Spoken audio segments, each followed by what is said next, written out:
Hi everyone, welcome to education point. हम यहाँ पे जो है वर्ल्ड हिस्ट्री के बारे में पढ़ रहे थे। तो वर्ल्ड हिस्ट्री में हमने जो है फ्रेंच रेवोल्यूशन को कवर किया था अपने चैप्टर नंबर 1 में। In our previous videos we had started the chapter number 2, जिसमें हमने जो है रशियन रेवोल्यूशन के बारे में जो है पढ़ना स्टार्ट किया था। ओके, तो इससे पहले कि हम जो है रशियन रेवोल्यूशन को डायरेक्टली पढ़ना स्टार्ट करते, तो इससे पहले हमने क्या किया था कि हम देख रहे थे कि जो रशिया की सोसाइटी थी वो 1914 में जो है 1914 से जो है वो किस तरह की थी, या फिर उससे पहले जो है वो किस तरह की थी, राइट। इकोनॉमी जो है वो किस तरह की थी, एंड ये जो है अर्निंग यहाँ के लोगों की किस तरह की थी, उनके बारे में हमने यहाँ पे बात की थी। तो हमने प्रीवियस वीडियो में देखा था कि जो मोस्टली रशियन लोग थे वो कौन थे, वो जो है पीजेंट्स ही हुआ करते थे। ओके, वो पीजेंट्स ही थे, वो किसान ही थे, एंड जो है उनका जो मेन अर्निंग का साधन था वो यही था, राइट। वो पीजेंट्री के थ्रू ही जो है ये सारा काम, अपना अर्निंग का जो काम था वो किया करते थे। ओके, तो पूरे यूरोप में भी जो है इतने ज्यादा पीजेंट्स जो है वो नहीं थे। अराउंड 80% जो है उनकी संख्या रहती है पीजेंट्स की। 80% जो लोग थे यहाँ पे वो पीजेंट्स ही थे। ओके, तो इसी चीज को आज हम यहाँ पे कंटिन्यू करेंगे। कुछ और जो चीजें हम यहाँ पे देखेंगे कि ऐसे क्या कारण हुए थे जिसकी वजह से जो है सडनली यहाँ पे रशियन रेवोल्यूशन होता है, वो हम यहाँ पे देखेंगे, राइट। कुछ और इवेंट्स के बारे में देखेंगे। क्या था यहाँ पे, अब सोशलिज्म की ही बात हो रही है रशिया में जो है सोशलिज्म की बात हो रही है कि जो सोसाइटी है वो किस तरह की होनी चाहिए, रशिया की भी।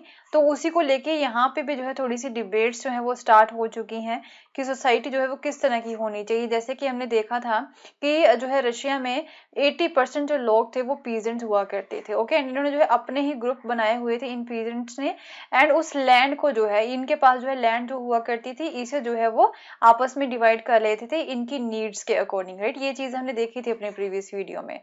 तो उसके बाद में अगर हम बात करें पॉलिटिकल पार्टीज की यहाँ पे, तो 1914 से पहले यहाँ पे जो पॉलिटिकल पार्टीज बनाने का जो काम बिल्कुल भी नहीं था। यहाँ पे डेमोक्रेसी नहीं थी, यहाँ पे मोनार्की ही थी अभी भी, राइट। अभी भी यहाँ पे मोनार्की थी। यहाँ पे जो है पॉलिटिकल पार्टीज जो है वो इलीगल थी before 1914। The Russian social democratic workers की जो पार्टी होती, वर्कर्स की पार्टी की यहाँ पे बात हो रही है, तो उन्होंने जो है यहाँ पे इसे फाउंड किया था 1898 में by the socialist who respected the Marx ideas. Karl Marx के जो आइडियाज हैं उन्हें जो है वो रिस्पेक्ट करते थे। एक तरह से जो कि कार्ल मार्क्स क्या कहते थे, वो कैपिटलिज्म को खत्म करना चाहते थे। मीन एक इंडिविजुअल के हाथ में जो प्रॉपर्टी होती है उसे जो है वो खत्म करना चाहते थे, एंड वो बोलते थे कि प्रॉपर्टी जो है वो हर लोगों के पास होनी चाहिए। Okay, however, because of the governing policy, it had to operate as an illegal organization। जैसे कि आप जानते हो कि 1914 तक जितनी भी पॉलिटिकल पार्टीज थी वो सारी क्या थी, वो इलीगल थी। एंड 1898 में जो है ये रशियन सोशल डेमोक्रेटिक वर्कर्स की पार्टी जो है फाउंड की जाती है 1898 में, तो ये ऑब्वियसली इलीगल ऑर्गेनाइजेशन के तौर पे ही ऑपरेट करती है।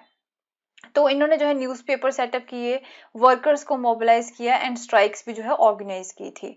सम रशियन सोशलिस्ट जो है वो ये फील करते हैं डैट के जो रशियन पीजेंट्स हैं उनका ये कस्टम है, जो इनका एक रिवाज था यहाँ पे कि लैंड को वो पीरियडिकली डिवाइड करते थे, तो इसकी वजह से जो है वो नेचुरल सोशलिस्ट बन गए हैं। ओके, वो नेचुरल सोशलिस्ट बन गए हैं, मीन जो है ये लैंड को आपस में डिवाइड करते हैं अपनी नीड्स के अकॉर्डिंग।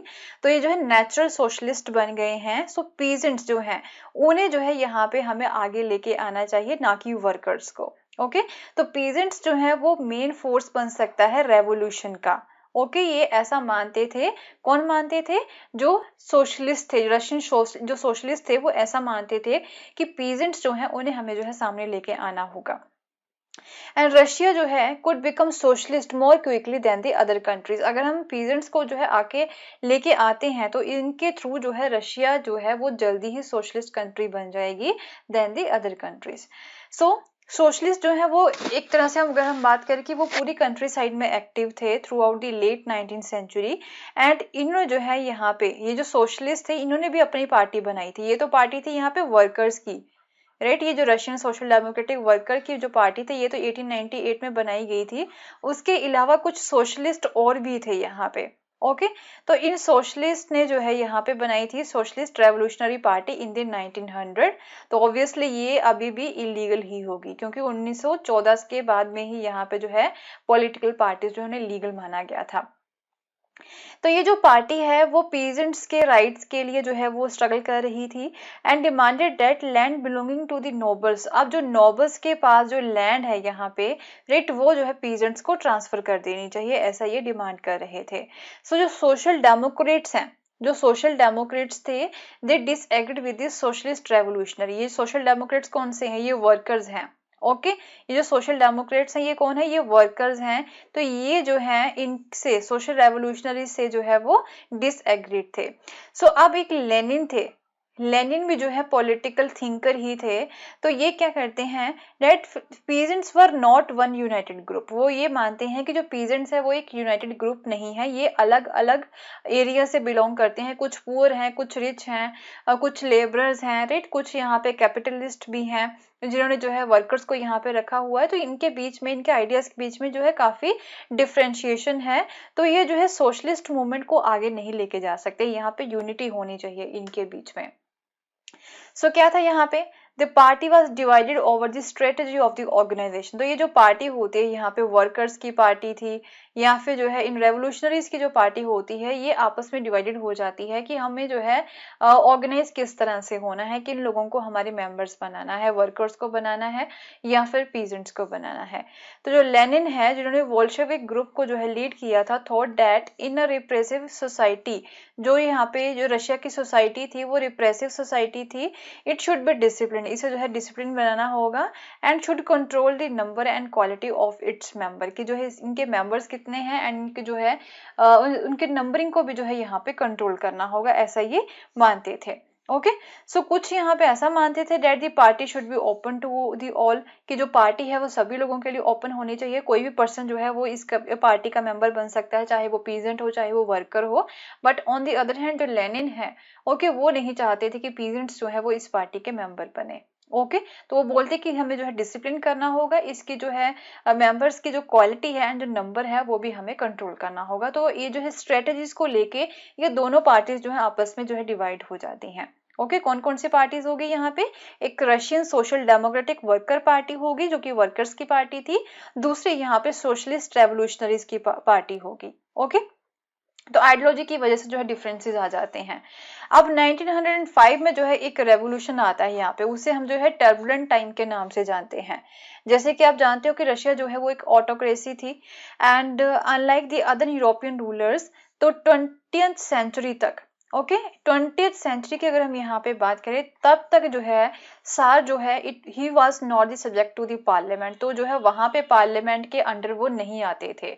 ओके, तो क्या था यहाँ पे, वहां पे डेमोक्रेसी बिल्कुल भी नहीं थी until the starting of 20th century. So liberals in the Russia, Russia में जो लिबरल्स थे they campaign to end this state of affairs, तो वो अब जो है कैंपेन करना स्टार्ट कर देते हैं कि हमें भी यहाँ पे जो है राजा को पार्लियामेंट के दायरे में लाना होगा।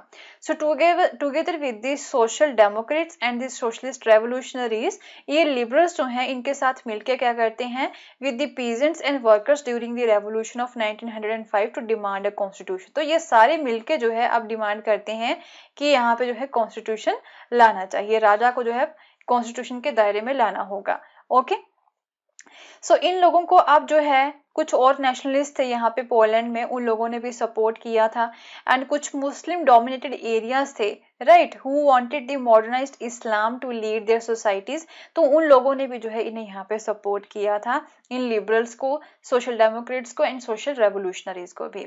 ओके, सो जो 1904 का ईयर था वो रशियन वर्कर्स के लिए काफी बैड था।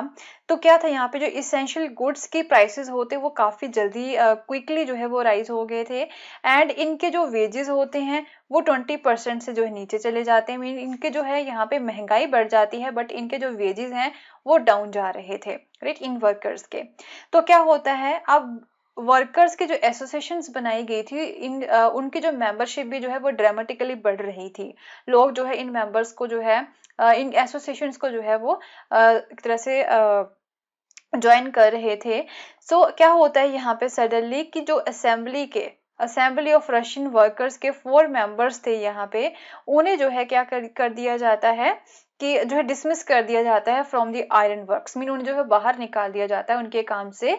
तो ये 4 वर्कर्स जो थे, जो कि मेंबर थे यहाँ पे assembly of the Russian workers, उसके वो मेंबर थे, तो उन लोगों को जो है उनके काम से निकाल दिया जाता है।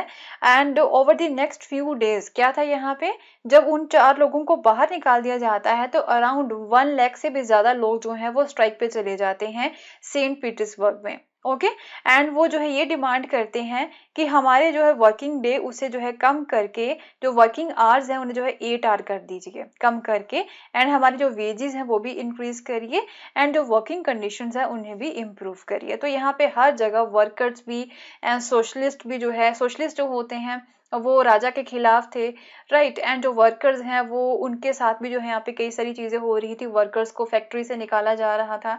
तो अब जो है वो दोबारा से ऑर्गेनाइज हो जाते हैं, वो डिमांड करते हैं कि हमारा वर्किंग आवर कम किया जाए एंड हमारी सैलरी बढ़ाई जाए एंड वर्किंग कंडीशंस को भी सुधारा जाए।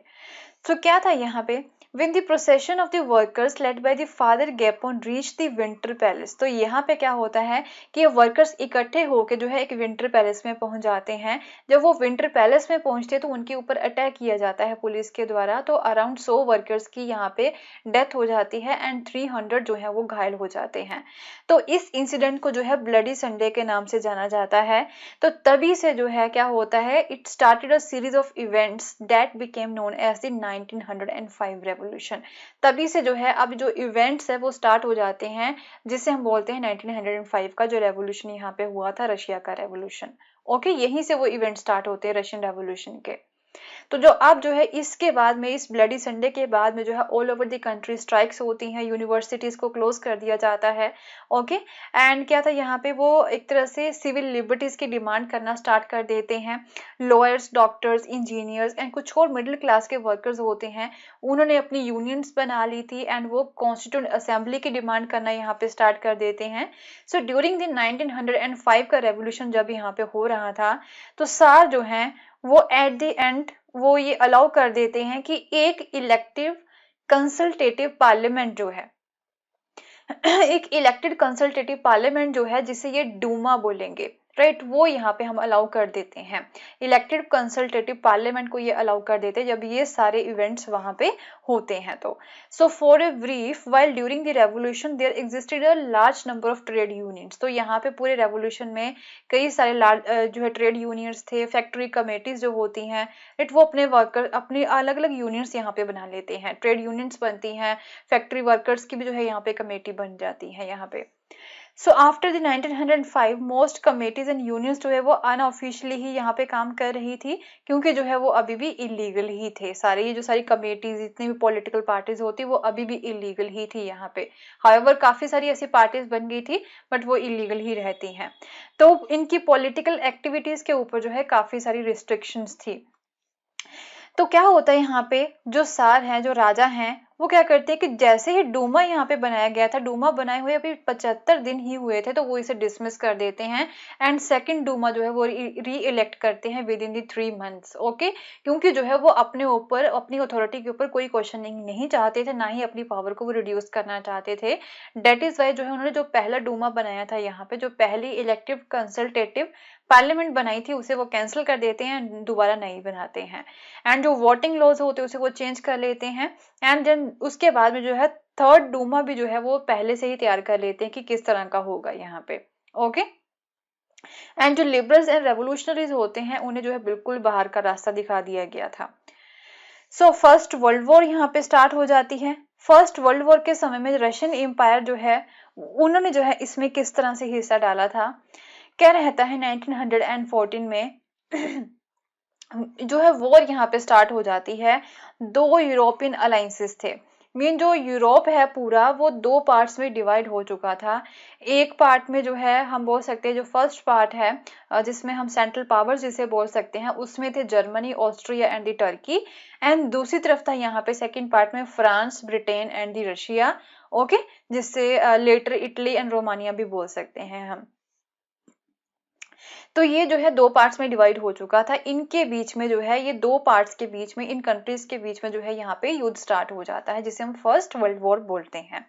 सो each country had a global empire, हर कंट्री के यहाँ पे ग्लोबल एम्पायर थी। एंड इवन जो है यूरोप के बाहर भी जो है यहाँ पे युद्ध चल रहा था। ऐसा नहीं है, इन कंट्रीज ने जो है दूसरी कंट्रीज को भी अपनी कॉलोनीज बना रखा था। जैसे जो ब्रिटेन है उन्होंने जो है इंडिया को भी अपनी कॉलोनीज बना रखा था, तो उसका इफेक्ट जो है इंडिया के ऊपर भी पड़ता है फर्स्ट वर्ल्ड वॉर का। ओके, तो इसे हम जो है फर्स्ट वर्ल्ड वॉर बोलते हैं। सो रशिया में क्या था यहाँ पे, दी war was initially popular. Starting में तो ये वॉर जो है वो पॉपुलर रहती है, एंड जो लोग हैं वो राजा को सपोर्ट भी करते हैं, एंड जो वॉर वो कंटिन्यू रहती है। तो जो सार है वो क्या करते हैं कि मैं अभी वॉर की तरफ फोकस करूंगा, एंड जो मेन पार्टीज यहाँ पे बनाई गई हैं डूमा में, मैं उनके साथ कोई कंसल्टेशन नहीं करूंगा, अपने अकॉर्डिंग ही यहाँ पे जो है काम करूंगा। तो जिसकी वजह से क्या था, यहाँ पे फर्स्ट वर्ल्ड वॉर में एक और चीज थी कि एक एंटी जर्मन सेंटिमेंट्स जो होते हैं वो काफी बढ़ चुके थे, क्योंकि जो राजा थे राइट वो जर्मन ओरिजिन से बिलोंग करते थे, एंड वो पुअर एडवाइजर भी थे। ओके, जिसकी वजह से जो है ये जो ऑटोक्रेसी थी वो काफी अनपॉपुलर हो चुकी थी।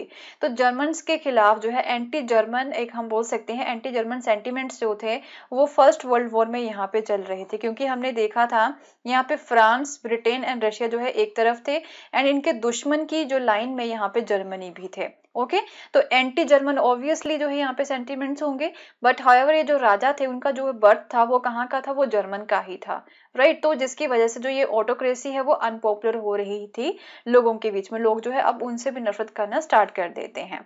ओके, सो यहाँ पे जो है eastern front end western front जो थे यहाँ पे फर्स्ट वर्ल्ड वॉर के, राइट, जो एरियाज की बात हो रही है, तो दोनों ही तरफ जो है डिफरेंट हम बोल सकते हैं व्यूज थे, या फिर डिफरेंट सिचुएशंस थी। यहाँ पे अगर वेस्ट की बात करें तो आर्मीज को जो है काफी लंबे लंबे जो ट्रेंचेस होते, खाइयों से जो है गुजरना पड़ रहा था along the eastern France. And अगर ईस्ट की बात करें तो आर्मीज जो थी वो काफी अच्छे से जो है वो बैटल लड़ रही थी, and living the large casualties. However यहाँ पे काफी सारी डेथ भी होती हैं। तो रशियन आर्मीज जो थी वो जर्मनी में जो है उनको काफी बुरी हार देखने को मिलती है, ऑस्ट्रिया में भी जो है काफी बुरी हार देखने को मिलती है 1914 एंड 1916 के बीच में, एंड अराउंड 7 मिलियन कैजुअलिटीज यहाँ पे देखने को मिलती है। मेरी इतनी डेथ यहाँ पे होती है 1917 तक। तो रशिया की आर्मी को यहाँ पे जो है हार ही देखने को मिल रही थी। सो एज दे रिट्रीटेड, वो रिट्रीट कर देते हैं। सो द रशियन आर्मी जो थी वो क्या करती है कि अब जो है जितनी भी क्रॉप्स थी यहाँ पे रशिया में वो टोटली उन्हें डिस्ट्रॉय कर देती है, सो डैट कि अब जो है कोई एनिमी उन क्रॉप्स में यहाँ पे जो है एक तरह से छिप ना सके, राइट, वहां पे छिप के हमारे ऊपर वॉर ना कर सके। तो सारी क्रॉप्स जो है, सारी फसल जो है वो खराब कर देते हैं, जिसकी वजह से जो है यहाँ पे 3 मिलियन रिफ्यूजीज जो है रशिया में वो पैदा हो जाते हैं। ओके, मीन जो है अब क्रॉप्स जो है वो डिस्ट्रॉय हो चुकी हैं, बिल्डिंग्स को डिस्ट्रॉय कर दिया गया है, सो डेट कि लोग उनमें छिप ना सके, जो उनके एनिमीज हैं दूसरी कंट्रीज के वो वहां पे छुप ना सके। तो 3 मिलियन रिफ्यूजीज में लोगों को उनके घरों से ही निकाल दिया जाता है। ओके, तो ये जो सिचुएशन थी इसकी वजह से गवर्नमेंट के ऊपर एंड सार के ऊपर जो है लोगों का गुस्सा यहाँ पे बढ़ जाता है। एंड अब जो सोल्जर्स थे वो भी इस तरह की वॉर नहीं लड़ना चाहते थे, क्योंकि इंडस्ट्री के ऊपर भी जो है काफी इम्पैक्ट पड़ रहा था। रशिया की जो पहले ही काफी कम नंबर में यहाँ पे इंडस्ट्री थी, एंड कंट्री जो थी वो दूसरे सप्लायर से भी कट ऑफ हो चुकी थी। जो भी चीजें यहाँ पे दूसरी कंट्री से आ रही थी वॉर की वजह से वो भी इनकी कंट्री में नहीं पहुंच रही थी, एंड जो इंडस्ट्रियल इक्विपमेंट होते हैं वो रशिया में जो है जल्दी ही खत्म हो रहे थे then the elsewhere in the Europe. Okay, so by 1916 railway lines जो थी वो भी तोड़ दी जाती हैं, एंड अब जो एबल बॉडीड मैन होते हैं उन्हें वॉर के लिए बुलाया जाता है, जो थोड़े से हेल्दी लोग होते हैं उन्हें वॉर के लिए बुलाया जाता है। जब वो लोग भी वॉर में चले जाएंगे तो यहाँ पे लेबर की भी शॉर्टेज हो जाती है, वर्कशॉप्स में भी, फैक्ट्रीज में भी। तो हर एक चीज की यहाँ पे शॉर्टेज हो रही थी वर्ल्ड वॉर में हिस्सा लेने की वजह से। रशिया ने यहाँ पे हिस्सा लिया था वर्ल्ड वॉर में। सो क्या होता है, लार्ज सप्लाई जो थी ग्रेन की वो भी यहाँ पे जो है आर्मी को फीड करने के लिए भेज दी जाती है, अनाज भी अब जो है आर्मी के लिए भेज दिया जाता है। तो सिटीज में ब्रेड के लिए जो है या फिर जो फ्लोर है उसकी स्कार्सिटी जो होती है वो यहाँ पे बढ़ जाती है। ब्रेड जो फ्लोर है एंड उन्हें बिल्कुल भी नहीं मिलता है यहाँ पे। सो बाय द विंटर ऑफ 1916 यहाँ पे दंगे फसाद होने स्टार्ट हो जाते हैं ब्रेड की शॉप्स के ऊपर। तो ये सारी सिचुएशन थी यहाँ पे रशिया में ये सारी चीजें वहां पे हो रही थी, इतना बुरा हाल वहां पे हो रहा था during the world war 1। Okay, तो देखेंगे अब बाद में जो है ये जो लोग हैं वो किस तरह से रेवोल्यूशन जो है वो स्टार्ट करते हैं, किस तरह से जो है अपने आप को वो इस सिचुएशन से बाहर निकालते हैं। इन सब चीजों को हम जो है अपनी नेक्स्ट वीडियो में देखेंगे। ओके, सो अगर आपको मेरा कोर्स पसंद आया तो इसे शेयर करना ना भूलें। Thank you so much, have a nice day, bye bye.